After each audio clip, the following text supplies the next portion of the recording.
तर तुमचा नवीन blog direct आज अचानक मध्ये भयानक आपल्या नाशिकच्या गोदा घाटला.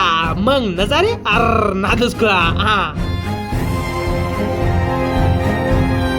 तर जय शिवराय मंडळी, सकाळ सकाळी ना डायरेक्ट नाशिककडे निघालो होतोय, कारण की ना तुमच्या भावाला डायरेक्ट मोबाईल घ्यायचा आहे. तो बी असा तसा नाही, खतरनाक वाला आहे. मग काय रस्त्यामध्ये ना मस्त चहाचं दुकान पाहिलंय, मस्त चहा ओढून घेतला आणि चहा ओढल्यानंतर मोकार गाडी बेमटाला डायरेक्ट नाशिक मध्ये. पण सिग्नल वरती ना मस्त हेल्मेट चढून घेतलंय, कारण की रिस्क लेने का नाही, 100 रुपये काय को विनाकारण वाया घालणे का.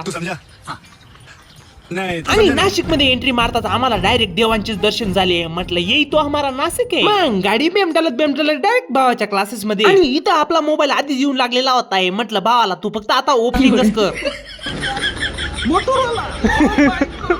मग भावाकडून निघालोय डायरेक्ट आपल्या गोदा घाटकडे आलोय. आणि गोदा नदीच्या काठीशी ना आज संध्याकाळी डायरेक्ट महाआरती होणार आहे. ते बी 1-2 जण नाही, डायरेक्ट 1111 जण मिळून. आणि अशी भव्य आरती ना आज पहिल्यांदा होणार आहे बरं का. आणि तुम्हाला जर शक्य असेल ना नक्कीच आरती बघायला या बघा, एकदम भव्य काम आहे. पण मला आहे ना काही रिझन्स मुळे ना घरी जावं लागतंय. पण घरी जाताना आम्हाला एक असं भारी मंदिर बघायला भेटलं ना, तिथे डायरेक्ट एकदम भव्य काम होतंय. तिथं तर एकदम डायरेक्ट पुरण कोरियस काम होतंय. पण इथं आहे ना कॅमेरा अलाउड नव्हता, त्याच्यामुळे ना जास्त शूटिंग नाही करता आली. पण मी कुठं ऐकायचं होतो, जिथं काढायची होती तिथे काढूनच घेतली. मग असेच ब्लॉग पाहण्यासाठी ना लाईक अँड फॉलो करून घ्या. भेटू पुढच्या ब्लॉग मध्ये.